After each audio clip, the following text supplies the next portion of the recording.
भी उसको कुछ नहीं बोला।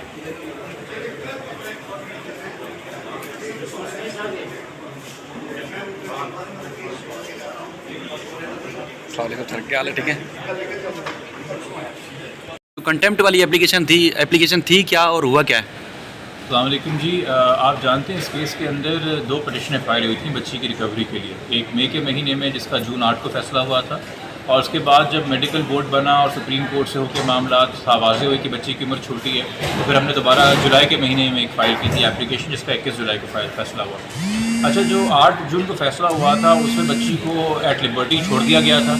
उस वक्त का मेडिकल एविडेंस कहता था वो 17 साल की है, और बच्ची का स्टेटमेंट था मुझे किसी ने अगवा नहीं किया। उस वक्त के आईओ को कहा गया था कि आप बच्ची का ये स्टेटमेंट और बच्ची का जो एज सर्टिफिकेट है मेडिकल, ये अदालत में चालान के साथ जमा कराएं।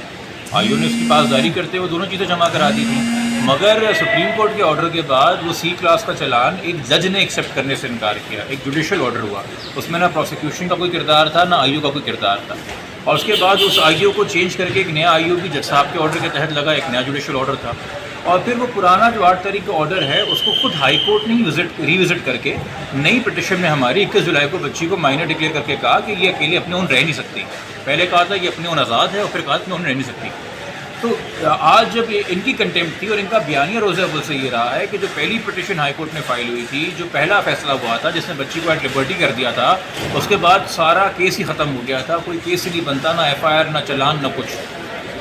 ये बयानिया हर पेशी पे हर बार के दोहराते रहे हैं। उस 8 जून के ऑर्डर को ये बार बार पढ़ के अदालतों को सुनाते रहे हैं। आज उस बयानिए को दफन कर दिया गया है एक तरीके से, जो कि कंटेम्प्ट के अंदर वो ऑर्डर पढ़ के मौजूद डिविजनल बेंच ने हाई कोर्ट के कहा है कि इस ऑर्डर की कोई कंटेम्प्ट साबित नहीं होती है, इस ऑर्डर की कोई खिलाफ वर्जी आईओ के या प्रोसिक्यूटर के बिहाफ पे साबित नहीं होती है, इसलिए कंटेम्प्ट पिटिशन डिसमिस्ड है। तो अब मेरे ख्याल में ये बात वाज़ेह हो गई है कि पहले आपको पता है कि एफआईआर क्वॉश की जाए, ये सीपी इनकी डिविजनल बेंच ने खारिज कर दी। फिर चलान जो एक्सेप्ट हो गया, उस ऑर्डर में इन्होंने खामियां निकालने की कोशिश की, वो डिसमिस हो गई इनकी एप्लीकेशन हाई कोर्ट से। और फिर उन्होंने कहा था कि जी ये शुरू की पूरी कार्रवाई कंटेम्प्चुअस थी, हाई कोर्ट के ऑर्डर को जो है वो गलत से इस्तेमाल किया गया, वो भी आज खारिज हो गई। तो अब ये सब खारिज होने के बाद जो है अदालत के सामने अब ट्रायल चलना चाहिए, जैसे इसका प्रोसीजर नॉर्मल रूटीन है, और उसके ऊपर हम फोकस करें कि जो सारे टैक्टिक्स थे ट्रायल को डिस्टर्ब करने के लिए, एक तरीके से शॉर्टकट्स ढूंढने के लिए और फरार इख्तियार करने के लिए, वो सब नाकाम हो गए हैं। आज एमएलओ की दरख्वास्त भी टाइम फिक्स थी 11 बजे पे, मगर मौजूद जज साहब आज अवेलेबल नहीं थे, वो एब्सेंट थे कोर्ट से।